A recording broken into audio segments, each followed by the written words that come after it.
एक अजामिल नाम का ब्राह्मण था जो पथभ्रष्ट होकर वेश्यागमन करने लगा और अपनी इंद्रियों की लोलुपता के लिए, अपनी इंद्रियों को संतुष्ट करने के लिए वो सारा जीवन वेश्यागमन करता रहा। फिर भी वो अपनी इंद्रियों को संतुष्ट नहीं कर पाया और ना ही वो उस वेश्या को संतुष्ट कर पाया, वो असंतुष्ट ही रहा। और उस वेश्या को संतुष्ट करने के लिए ऐसा कोई गलत आचरण नहीं था जो उसने ना किया हो। चोरी, डकैती, हिंसा, पशुओं जीवों की हिंसा, जुआ, शराब, सब कुछ उसने किया, फिर भी असंतुष्ट ही रहा।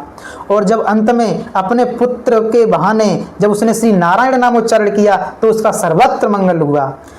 जब उसको यमराज के दूत लेने आए थे तो यमराज के दूत बहुत ही भयानक होते हैं। उनके बड़े बड़े दांत, बड़े बड़े भयानक चेहरों को देखकर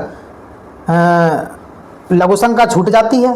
और जब ऐसा दृश्य जब उसने अंत समय में जब अजामिल ने देखा तो बहुत ही घबराया और घबरा कर उसने नारायण अपने छोटे पुत्र को पुकारा, नारायण। और जैसे ही आवाज वैकुंठ में पहुंची तो श्री भगवान ने अपने पार्षदों को भेजा और जैसे ही श्री भगवान के पार्षद आए तो यमराज के दूतों के जो पास था उसको तोड़ दिया।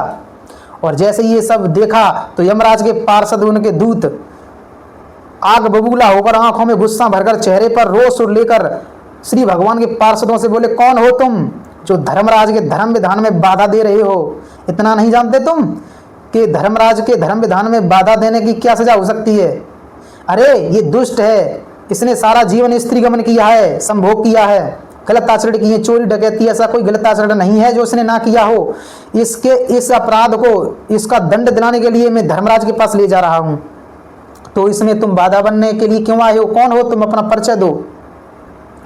तो ये सुनकर श्री भगवान के, श्री नारायण भगवान के पार्षद मुस्कुराए और बोले, अरे ये तुम इसको दंड दिलाने के लिए ले जा रहे हो, इसका दोष क्या है? इसने क्या ऐसा किया है जिसके लिए तुम इसको दंड दिलाने के लिए ले जा रहे हो?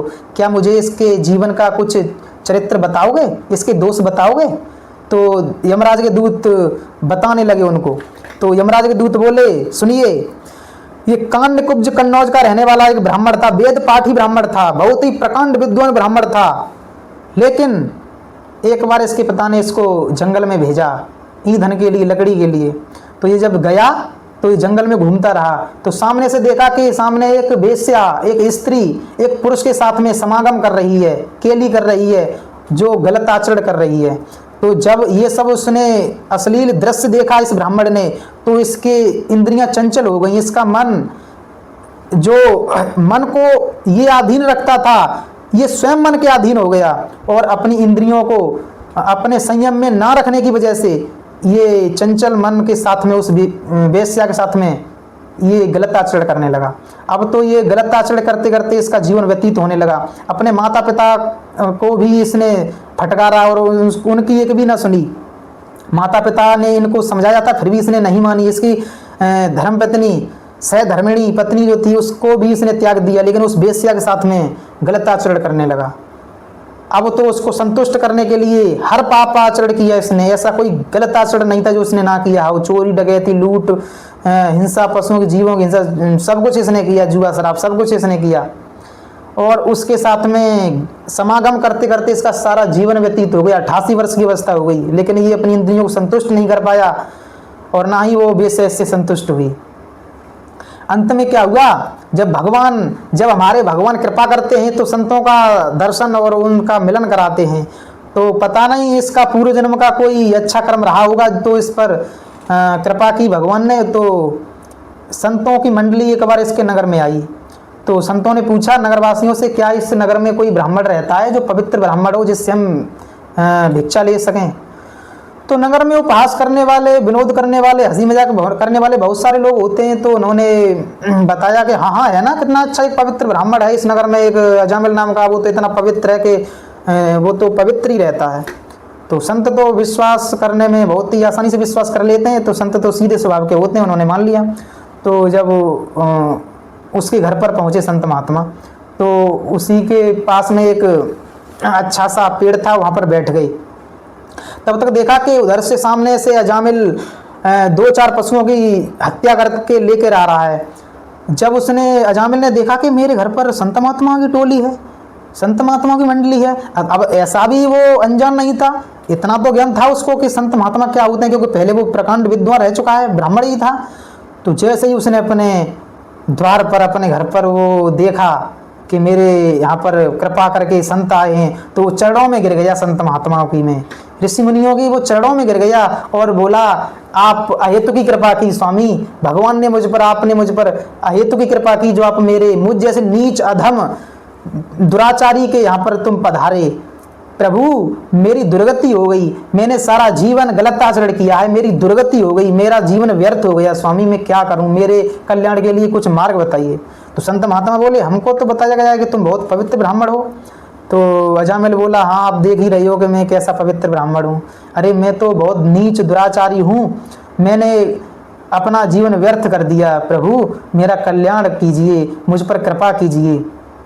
तो संत महात्मा ने, वो तो दयालु होते हैं, तो संत महात्माओं ने विचार किया कि ये सारा जीवन इसने गलत आचरण किया, अब इसको भजन इससे होगा नहीं, क्योंकि भजन किया नहीं है इसने। तो उन्होंने विचार किया और उन्होंने दिव्य जो संत थे उन्होंने दिव्य दृष्टि से देखा और बताया कि तुम्हारे अभी एक पुत्र और होगा और उस पुत्र का नाम तुम नारायण रख देना। तो ऐसा कहकर संत महात्मा चले गए। ऐसा ही उस अजामिल ने किया, एक पुत्र उसका हुआ, सबसे पुत्र छोटा जो पुत्र था उसका नाम उसने नारायण रख दिया। अब छोटा सा पुत्र था, बहुत ही सुंदर बालक था। अब उसमें उस अजामिल की आसक्ति होगी उस पुत्र में, अब तो उसी के साथ में खेलता है, उसी के साथ में खाता है पीता है, उसी के साथ में रहता है।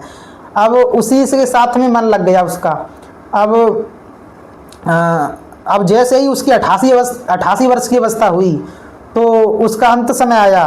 तो जैसे ही यमराज के दूत, मतलब यमराज के दूत बता रहे हैं, जैसे ही यमराज के दूत आए और तभी उसने घबरा कर श्री नारायण भगवान का उच्चारण किया, तो उसको नारायण भगवान के पार्षद आए। तो ये सब कथा उन्होंने यमराज के दूतों ने पार्षदों से बताई।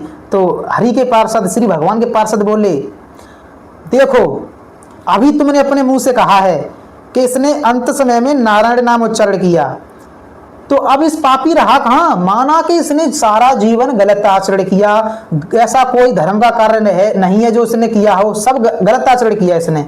लेकिन अंत समय में जो भी व्यक्ति मेरे श्री भगवान का नाम कीर्तन करता है, नाम उच्चारण करता है, चाहे वो भाव से हो या कुभाव से हो, तो वो पापी रहा ही नहीं। उसके इस जन्म की तो छोड़ो, तुम इस जन्म के हिसाब की बात कर रहे हो, इसके करोड़ों अनंत जन्मों के पाप नष्ट हो गए एक नारायण नाम उच्चारण से। अब ये सब बातें दोनों दूतों में जब बातें चल रही हैं तो अजामिल सुन रहा है। तो यमराज के दूत हाथ जोड़कर और वो चले गए और बोले हमें क्षमा कर दीजिए, हम समझ गए आपके जो कहने वाले हो, हाँ समझ गए। तो ऐसा कहकर चले गए वो तो। और श्री हरि के जो दूत थे उनसे प्रार्थना की अजामिल ने कि मैंने भगवान को हृदय से पुकारा भी नहीं था, मैंने अपने पुत्र को पुकारा था, तो भगवान ने इतनी कृपा की, और जब मैं हृदय से पुकारूंगा तो कितनी कृपा करेंगे मेरे प्रभु। तो अजामिल ने प्रार्थना की कि मुझे अभी मत ले जाइए, कृपा करके मुझे थोड़ा और वक्त दीजिए, मैं हृदय से भक्ति करना चाहता हूँ प्रभु की। तो उन्होंने थोड़ा सा वक्त दिया। तो अब तो उसने भजन करना प्रारंभ कर दिया। जितना भी शेष जीवन उन्होंने दिया था, उस शेष जीवन में उसने इतने भाव से भगवान का भजन किया था कि अंत में पहले तो 2 पार्षद आए थे भगवान के, इस बार 4 पार्षद लेने आए थे अजामिल को। और भगवान के जो दूत थे, भगवान के पार्षद थे, अजामिल को अपने नित्य वैकुंठ धाम में ले गए जन्म जन्म के लिए। तो देखिए भगवान का नाम उच्चारण चाहे भाव से हो या कुभाव से हो, कि भाव कुभाव अनख आलस हु, नाम जपत मंगल दिस दसहु। चाहे भाव से या कुभाव से नाम चलते रहना चाहिए, नाम नहीं छूटना चाहिए। नाम संकीर्तनम यस्य सर्व पाप प्रणाश नाम, सर्व पापों को नाश करने वाला मेरे श्री भगवान का नाम है, इसलिए नाम को मत छोड़िए। नाम सर्वत्र मंगल करेगा, आपका सर्वत्र मंगल।